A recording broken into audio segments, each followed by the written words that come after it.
우리 중에 있어서 특히 힘들고 어려울 때 꿈을 간직한다는 것은 대단히 중요합니다. 힘든 시기를 겪지 않을 수는 없는데 힘들 때 꿈을 간직하고 있는 사람하고 꿈이 없는 사람하고는 삶의 내용을 결정해 버려요. 우리가 아무리 힘들어도 자기 스스로 환상을 가지고 꿈을 꾸는 사람은요, 절대로 절망하지 않습니다. 용기를 낼 수 있고요, 초인적인 힘을 발휘해서 극복할 수가 있습니다. 그러나 꿈이 없는 사람은, 특히 어렵고 힘들 때 꿈을 간직하지 못한 사람은 그 상황에 져버려요. 매몰돼 버려요. 스스로 삶의 용기를 낼 수가 없게 됩니다. 그래서 꿈이라는 게 대단히 중요해요. 성경에도 미래에 대한 꿈 이야기가 굉장히 많이 나와요. 성경은 율법 조항도 있고요, 역사에 대한 기록도 있고 문학도 있어요. 그런데 어떤 부분 보면 개인의 삶과 역사가 앞으로 어떻게 전개될 것이라는 그런 내용들을 담은 기록들이 있습니다. 묵시문학이라고 해요. 신약 성경에서는 요한계시록이 대표적인 묵시문학이고요, 구약 성경 중에서는 오늘 우리가 함께 읽은 다니엘서가 대표적인 묵시문학에 속해요. 묵시문학은 언제 나오냐면 힘들고 어려울 때 나옵니다. 우리나라도 80년대 오늘 5.18 광주 민주화운동 41주년 기념주일인데 독재 정권이 권력을 잡으면 자신의 치부를 드러내지 않기 위해서 언론을 통제해요. 검열을 하고요, 보도 지침이라는 걸 내리고 기자들을 막 협박하고 말 안 들으면 고문하고 막 이렇습니다. 우리도 80년대에 엄청난 언론 탄압을 겪었습니다. 말 한마디 잘못하면요, 그 자리에서 끌려가고 고문당했고요, 말 한마디 잘못하면 순박한 시민이 그냥 어느 날 아침에 간첩으로 몰리는 거예요. 이런 것들을 몇 번 경험하고 나면 사회 전체가 다 위축돼 말 조심해야 되고요, 공포와 분열 속에서 살아갈 수밖에 없습니다. 독재 정권은 그런 걸 노리는 거죠. 그렇다고 사람이 말 안 하고 살 수가 있나요? 그런 시대에는 어떤 언어가 발달하냐? 상징적인 언어가 발달해요. 딱 들으면 무슨 얘기인지 몰라야 돼. 잘 못 알아들어야 돼. 애들러서 표현을 한다거나 아니면 자기네끼리만 아는 은어가 발달을 합니다. 그래서 옛날 80년대에는 어떤 통신이 있었냐면 유비통신이라는 게 있어요. 유비통신, 유언비어. 공식적으로 9시 뉴스에 나오는 보도보다 그건 잘 안 믿어요.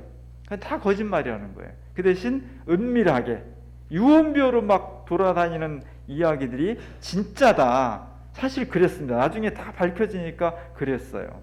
마찬가지로 묵시문학도 그런 겁니다. 시대가 너무 힘들어, 권력이 사람을 탄압해요. 말 한마디 잘못했다가는 그대로 죽임을 당할 수도 있습니다. 그러다 보니까 권력자들은 잘 알아들을 수 없는 언어, 상징, 은어 이런 것들이 발전을 하게 돼요. 그래서 묵시문학은 그런 언어들로 굉장히 많이 차 있어요. 요한계시록 읽으면서 잘 못 알아먹어요. 이게 무슨 말인지 잘 모르겠어. 막 용이 나오고 무슨 뭐가 나오고 막 어려워요. 다니엘서 그렇습니다. 우리는 다니엘서 그러면 다니엘서는 12장까지 있는데 크게 두 부분으로 나눠져 있어요. 1장부터 6장까지는 우리가 너무나 잘 알고 있어요. 다니엘과 세 친구가 사자굴에 던져졌는데 하나님 믿는 믿음으로 기적적으로 살아났다. 또 다니엘이 풀무 속에 던져졌는데 타 죽지 않고 살아났다. 하나님의 은혜로, 믿음으로. 이건 어렸을 때부터 너무너무나 재밌게 들은 얘기라요. 다니엘 그러면 그 이야기가 먼저 생각이 납니다. 근데 7장부터 12장까지는 오늘 읽은 것처럼 환상적인 이야기들이 막 나와요. 무서운 이야기도 나오고 도대체 무슨 얘기인지 잘 모르는 거예요. 묵시예요. 계시예요. 비밀을 드러낸 것입니다. 그렇기 때문에 요한계시록이나 다니엘서 같은 책을 읽고 해석할 때는 되게 조심해야 돼요. 이단들이 여길 파고 들어오는 거예요. 꼭 다니엘서하고 요한계시록을 파고 들어와서 잘 모르니까 그걸 자기 멋대로 해서 그래요. 다니엘서는 지금부터 한 2200년 전쯤에 기록된 거예요. BC 2세기 정도에 기록됐으니까 그 배경은 외국이 쳐들어와 가지고 사람들 막 죽여, 막 잡아가요. 감옥에 가두고 때리고, 그리고 외적이 왜 쳐들어와요? 심심해서 쳐들어온 게 아니라 뭔가 뺏어가기 때문에 경제적인 이득을 취하려고 쳐들어오는 거예요. 그래서 왕궁에 있는 보물들 다 훔쳐가고, 농사지은 거 다 뺏어가고, 소 뺏어가고, 국민들이 경제적으로 피폐하게 됩니다. 그리고 공포의 분위기를, 탄압 정치를 시작해요. 이런 상황 속에서 우리가 그랬던 것처럼 많은 이스라엘 사람들이 위축이 됩니다. 그렇다고 말을 안 할 수는 없고 저항을 해야 되겠는데 자칫 잘못하면 그들을 죽임당하고, 이런 시대가 어려울수록 이것을 믿음으로 해결하려는 사람들이 이스라엘 사람들이었습니다. 그래서 막 기도하고 하나님께 간구하고 살려달라고 하고, 믿음이 막 어려우니까 더 단단해져서 살아갔어요. 그런데 강대국들은 이 믿음마저 꺾어 놓으려고 해요. 다니엘서 언제 쓰여졌냐면은 특별히 BC 165년경에 이스라엘은 시리아라는, 지금도 시리아가 있죠. 지금 시리아가 똑같지는 않지만 시리아라는 강대국이 이스라엘을 쳐들어왔습니다. 그때 왕이 안티오쿠스 4세 에피파네스라는 임금이었어요. 이 사람 원래 이름은 안티오쿠스 4세예요. 근데 에피파네스라는 말은 왜 생기냐? 에피파네스라는 것은 현현했다는, 신이 나타났다는 거예요. 제가 나타나면 에피파네스라고 안 그래요. 하나님이 나타났을 때 에피파네스라고 해요. 그래서 우리가 성탄절 다음에 절기를 주현절이라고 하는데 주님이 나타났다는 거예요. 그것을 에피파네스라고 해요. 다시 말하면 시리아의 왕 안티오쿠스 4세는 자기 스스로 내가 신이 나타난 곳이라고 주장을 했고, 많은 사람들이 저분은 그냥 왕이 아니라 신이야, 이렇게 믿었다는 거예요. 근데 다 그렇게 자기가 지배한 나라를 믿는데 딱 한 군데만 안 믿어요. 어떤 사람들? 이스라엘 사람들만 안 믿는 거예요. 그래서 이스라엘을 꺾어 놓고 싶은 거예요.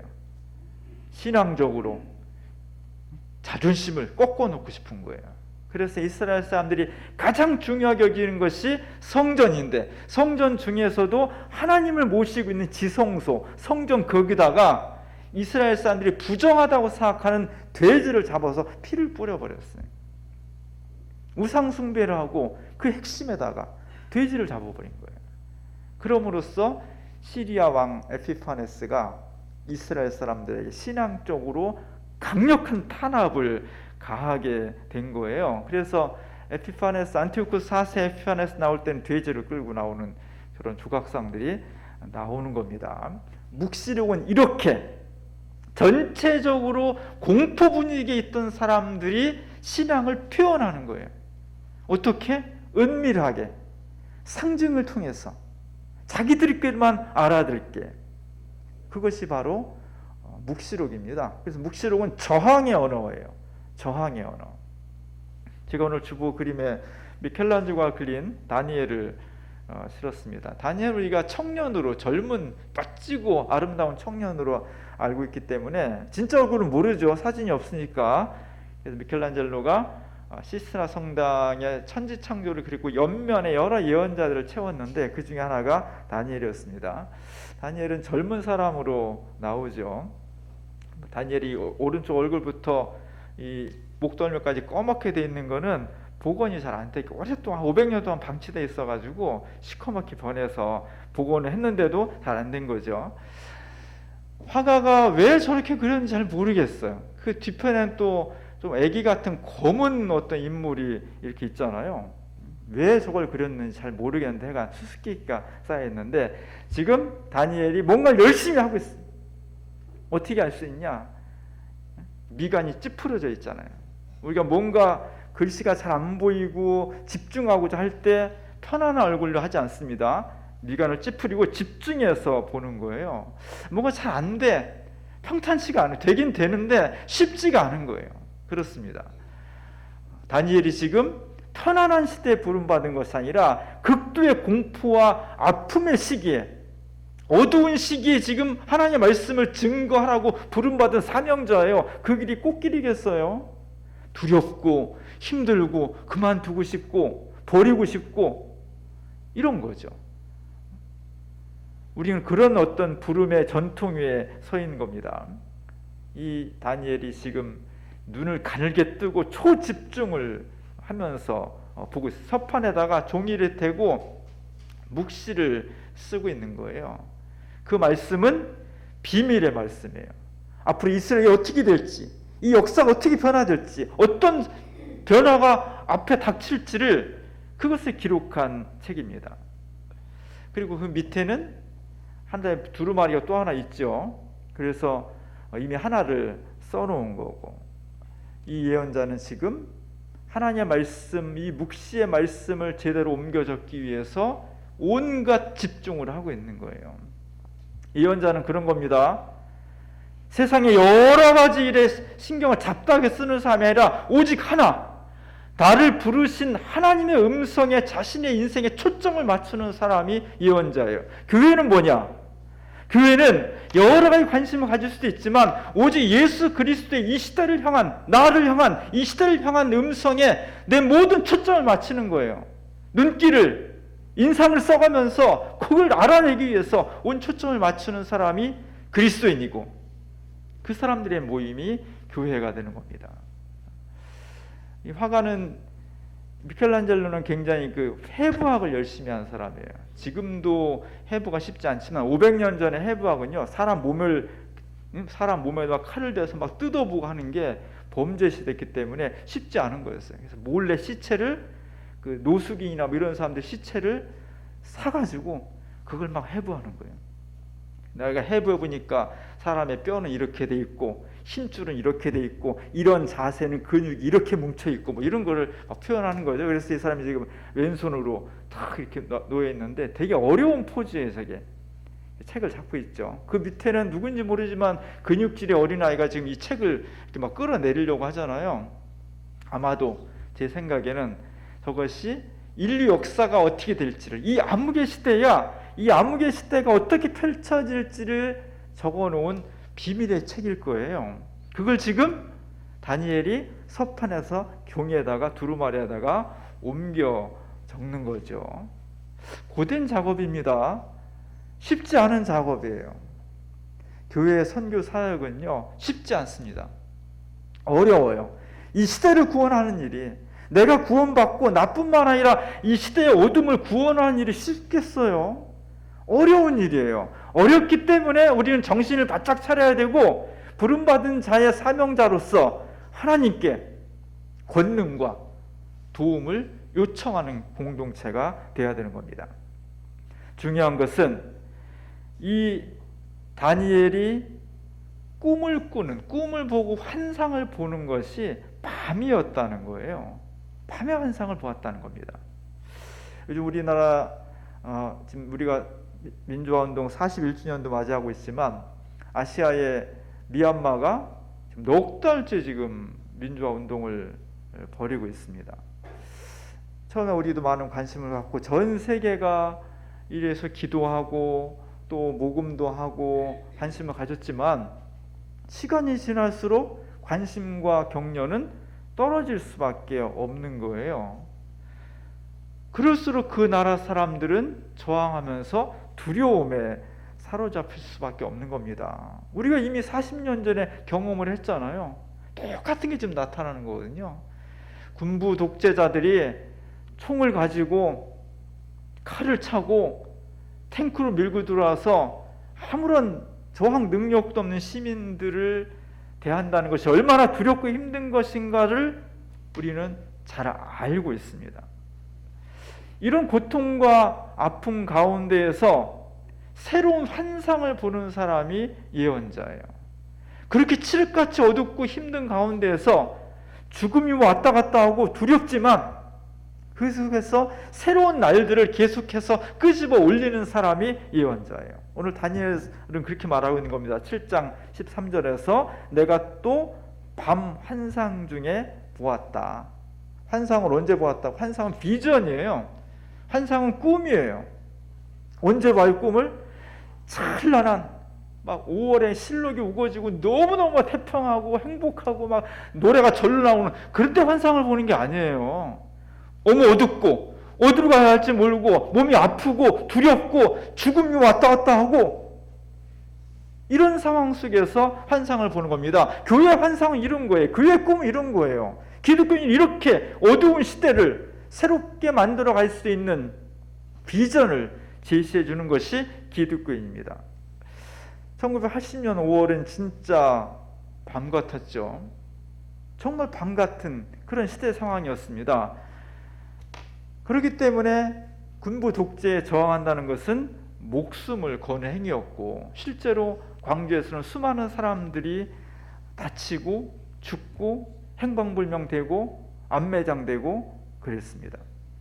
그리고 열흘 동안의 광주 시민들의 저항은 도청을 진압하는 것으로 막을 내릴 수밖에 없었죠.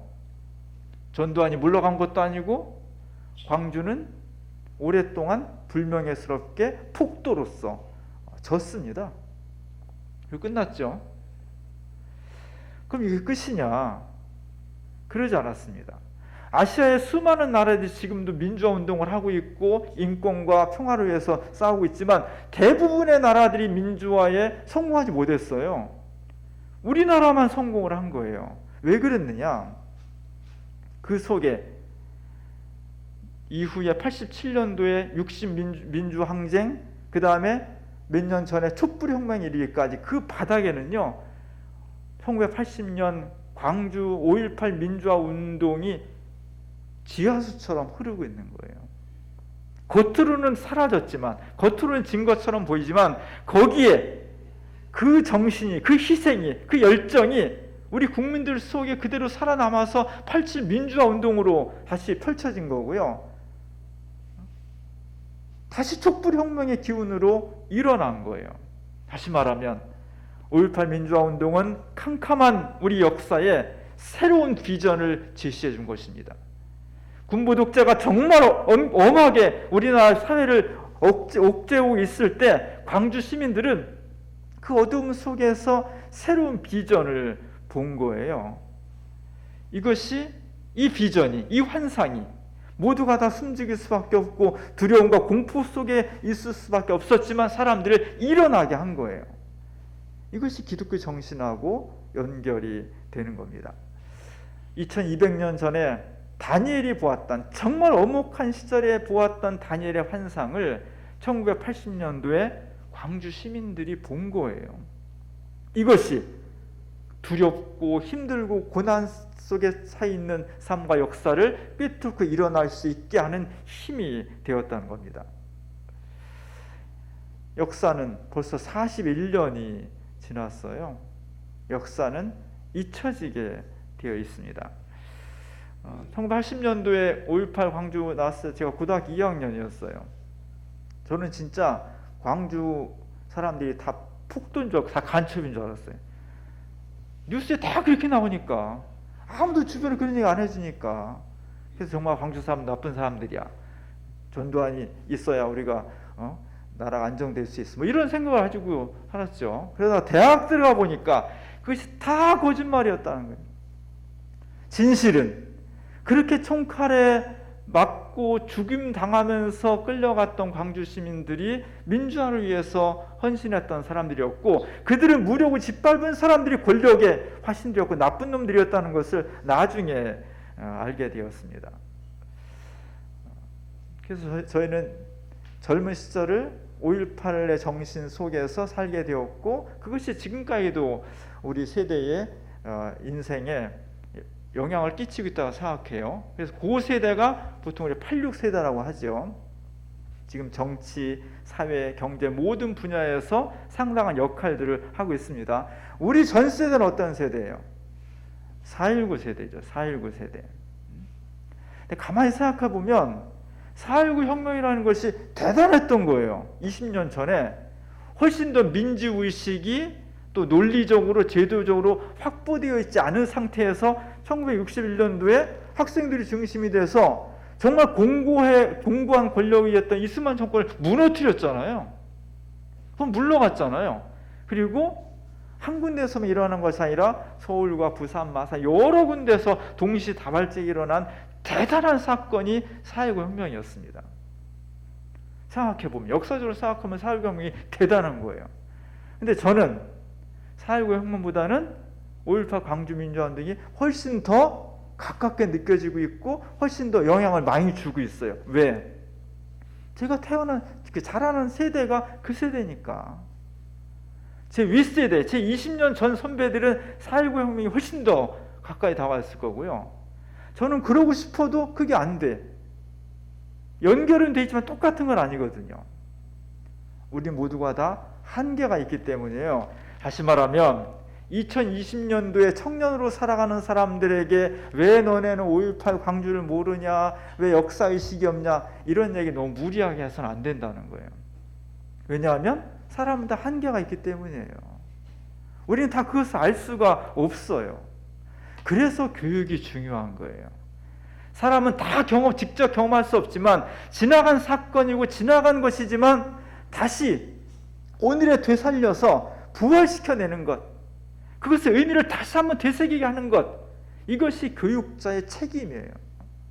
제가 금요일날 이 설교를 준비하고 있는데 어떤 남자분이 한 분이 우리 교회를 찾아 들어왔어요. 우리 교회 들어오기가 쉽지 않거든요. 지하 1층으로 들어와야 되고요. 들어오면 또 복도가 껌껌해가지고 잘 못 들어오는데 어떤 젊은 분이 들어와서 뚝뚝 두드리면서 얘기를 하더라고요. 경기도에 7곳의 민주화 성지가 있는데 그 중에 하나가 주민교회라고 해서 찾아왔다고. 그 물어보니까 위례에 있는 어떤 그 초등학교 선생님이에요.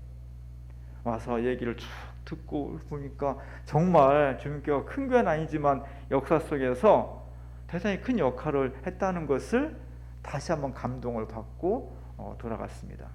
그래서 선생님은 아마 내일이나 모레쯤 5.18 맞이해서 아마 자기가 가르치는 어린 아이들한테 쉽게 거기에 맞게 그것이 왜 중요하고 우리가 어떻게 살아야 되는지를 가르칠 거예요. 저는 희망이 생기더라고요. 감동적이더라고요. 선생님이 대단히 중요한 거예요. 교사가 무엇을 보느냐가 중요한 거예요. 교육은 뭐냐면 1 더하기 1은 2다, 뭐 어떤 지식을 가르치는 것도 교육이지만 좀 더 중요한 것은 우리 개인의 삶과 역사가 어디를 향해서 무엇을 보아야 할 것인가를 가르치는 게 교육이에요. 특히 개인의 삶과 역사의 어둠 속에 있을 때 비전을 볼 수 있는 것, 환상을 볼 수 있는 것을 어떻게 가르치냐가 중요한 거예요. 기독교는 뭐냐면 이 환상이, 이 비전이 바로 예수 그리스도의 십자가와 부활 속에 있다는 걸 가르치는 거예요. 우리 교회에 10명의 선생님들이 있습니다. 초등학교와 청소년부에. 너무너무 훌륭한 분들이에요.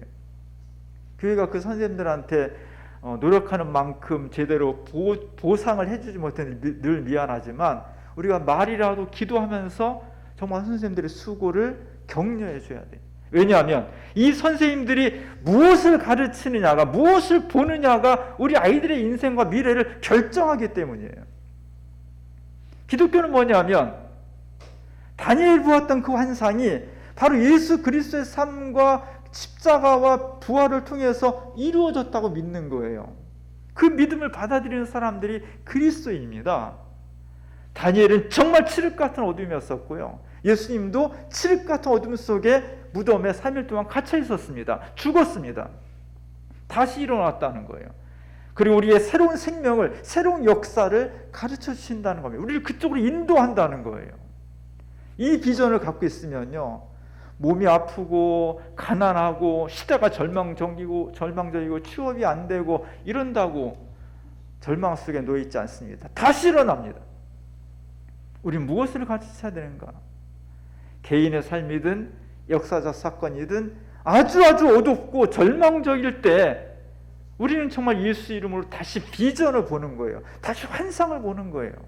그것을 나만 보는 것이 아니라 우리의 다음 세대들에게 똑같은 경험을 하지 못한, 그래서 직접적으로 와닿지 않는 그 다음 세대들에게 이것이 왜 중요한지를, 이 환상이 왜 중요한지를 40년 전에 광주 시민들이 그 풍악 가운데서 어떤 환상을 보았는지를 전달해 줘야 돼요.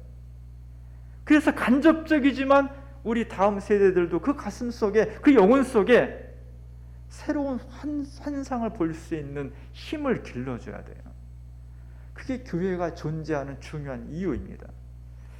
오늘 스승의 주일, 또 5.18 광주 민주화운동 41주년 기념주일, 또 아시아 주일을 맞이해서 이 비전이, 이 환상이 내 것이 되고 나를 통해서 우리의 사랑하는 다음 세대들에게 잘 전달할 수 있는 그 일을 감당하는 우리 어린이부 또 청소년부 교사 선생님들에게 너무너무 감사하고, 그 일을 선생님들이 중심으로 하지만 교회 전체가 다 함께 내 일이라고 생각하면서 협력하고 기도하고 응원할 때 우리의 미래가 더욱더 희망적일 것이고 우리 교회가 건강해질 것입니다.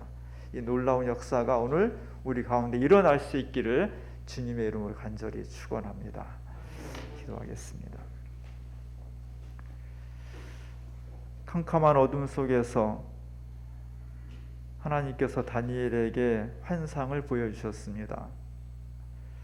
역사의 어둠이 짙어 있을 때 수많은 사람들이 절망하고 한탄하고 또 포기해 버릴 때, 두려움 속에 갇혀 있을 때 일부의 사람들은 일어나 환상을 보고 용감하게 자신의 삶을 헌신했습니다.